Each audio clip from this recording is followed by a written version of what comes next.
اس video میں 11 ذوالحج کا سفر بیان کیا جائے گا۔ ہم نے یہ طے کیا تھا کہ آج ہم رمی کے بعد طواف زیارہ کرنے کے لیے حرم شریف جائیں گے۔ یہ دن بہت ہی زیادہ صبر طلب اور کٹھن ہوتا ہے۔ رمی کرنے کے بعد ہم حرم شریف کی طرف چلنے لگے۔ آگے چل کے ہمیں معلوم ہوا کہ ایک بس اسٹاپ ہے، یہاں سے شٹل چلتی ہے جو حرم شریف لے کے جاتی ہے، تو ہم اس پہ بیٹھنے کے لیے اس طرف چلے گئے۔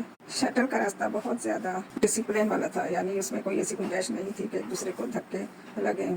بہت ہی شاندار راستہ تھا شٹل پہ بیٹھنے کا، اور بڑی آرام سے ہم وہاں سے گزر کے بس میں بیٹھ گئے۔ حرم شریف میں نچلا حصہ بھرا ہوا تھا، تو ہمیں اوپر جانا پڑا طواف کے لیے، اور وہاں ہم نے طواف کیا۔ اس کے بعد ظہر کی نماز کا وقت ہو گیا، ظہر کی نماز ادا کی، اور اس کے بعد صحیح کے بعد کچھ دیر مسجد حرام میں ہی بیٹھ گئے۔ اب ہمیں دوبارہ جمرات کے راستے سے اپنے خیمے مینا میں جانا تھا، تو ہم مسجد الحرام کے احاطے میں آگے جہاں سے بسز جا رہی تھی، ٹیکسی ہمیں کہیں نظر نہیں آ رہی تھی، تو بس کے لیے ہم وہیں اسٹاپ پہ کھڑے ہو گئے۔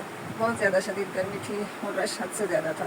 جیسے ہی بسز آ رہی تھی لوگ ایک دم سے چڑھتے تھے اور وہ بس فل ہو جاتی تھی۔ جب ہم مسجد الحرام کے احاطے میں بس میں چڑھنے کے لیے آئے، اس وقت بہت زیادہ گرمی تھی اور رش بھی۔ کافی دیر کے بعد اتفاق یہ ہوا کہ ایک بس بالکل ہمارے سامنے کھڑی ہو گئی۔ جیسے ہی بس رکی تو اس میں سے جن حاجیوں کو اترنا تھا وہ سب لائن سے اترتے گئے، اور اس کے بعد پچھلا گیٹ کھول دیا گیا نئے حاجیوں کے چڑھنے کے لیے۔ تو جیسا کہ میں سب سے پہلے ہی کھڑی تھی، تو میں ایک دم سے بس پہ چڑھی، اور وہاں مجھے جیسے ہی ایک سیٹ نظر آئی میں اس پہ بیٹھ گئی۔ میری بہن اور بہنوئی بھی میرے ساتھ ہی کھڑے تھے، لیکن وہ چڑھ نہ پائے رش کی وجہ سے۔ کچھ ہی لمحے میں پوری بس بھر گئی، اور میرے ذہن میں یہ تھا کہ شاید وہ بس میں چڑھ گئے ہیں اور مجھے نظر نہیں آ رہے ہیں۔ لیکن راستے میں جیسے ہی حاجی اترتے گئے بس خالی ہوتی گئی، تو اس کے بعد میں نے پوری بس میں راؤنڈ لگایا، دیکھا کہ وہ کہاں بیٹھے ہوئے ہیں، لیکن مجھے وہ کہیں نظر نہیں آئے۔ اب میری گھبراہٹ پریشانی بہت زیادہ بڑھ گئی کہ وہ میرے ساتھ نہیں ہیں، اب وہ کس طرح مجھے ملیں گے۔ پھر میں نے سوچا کہ بس سے اترتے ہی انشاءاللہ ہماری ملاقات ہو جائے گی، کچھ دیر انتظار کرنے کے بعد وہ کسی اور بس میں آ جائیں گے۔ لیکن میں جیسے ہی بس سے اتری تو میری گھبراہٹ پریشانی اور بڑھ گئی، کیونکہ اس وقت وہاں اس قدر رش تھا جو اب تک حج کے دوران میں نے نہیں دیکھا تھا۔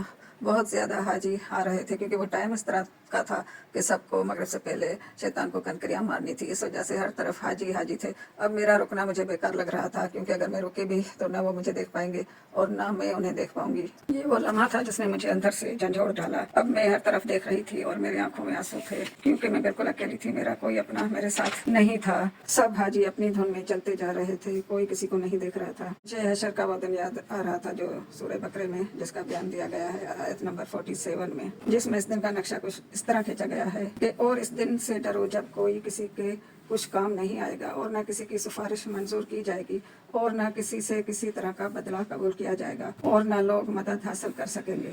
یقیناً اس دن ہر کسی کو اپنی ہی فکر ہوگی، اور کسی کی نیکی کا بدلہ کسی کو نہیں دیا جائے گا، سب کو اپنا ہی عمل کام آئے گا۔ یہاں پر بھی یہی نظر آ رہا تھا، ہر کسی کو اپنی ہی فکر تھی کہ ہم اپنے فرائض جلد سے جلد ادا کریں۔ اب مجھے حج کا مفہوم جیسے سمجھ میں آنے لگا۔ مینا کا وہ ماحول جو دنیا سے تشبیہ دی جا سکتی ہے، جہاں ہم کھا رہے تھے، پی رہے تھے اور عبادت بھی کر رہے تھے۔ میدان عرفات زندگی کا پورا سفر تھا، جہاں عبادت سے اور مشقت سے وقت گزارا جا رہا تھا۔ مزدلفہ اس طرح تھا جیسے ہم قبرستان میں لیٹے ہوئے ہیں، اور ہمیں احساس ہو رہا تھا کہ ایک دن ہمیں اسی طرح زمین پہ لیٹنا ہے۔ اس کے بعد جو پیدل سفر شروع ہوئے وہ پلسرات اور میدان حشر کی عکاسی کر رہے تھے۔ اب میرے آنکھوں سے آنسو روا تھے اور خدا سے معافی کی طلبگار تھی۔ بہن کو میسج کیا کہ آپ پریشان نہ ہو، میں انشاءاللہ جلد پہنچ جاؤں گی، لیکن نیٹ ورک کمزور ہونے کی وجہ سے اس تک میسج نہیں پہنچ رہا تھا، اور یہ بھی بہت پریشانی ہو رہی تھی۔ جیسے ہی کیمپ قریب آتا جا رہا تھا میری خوشی بڑھتی جا رہی تھی، اور میں تیز تیز قدموں سے اپنی کیمپ کی طرف بڑھی، اور جیسے ہی میں اپنے کیمپ میں اندر داخل ہوئی تو اپنی بہن کو پریشان دیکھا۔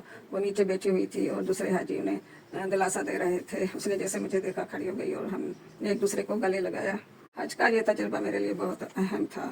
مجھے پتہ چلا ہم حج کیوں کرتے ہیں۔ یقیناً یہ زندگی اور اس کے بعد کا پورا نقشہ تھا، صبر اور برداشت کا سبق تھا، امید پورے ہونے کی نوید تھی۔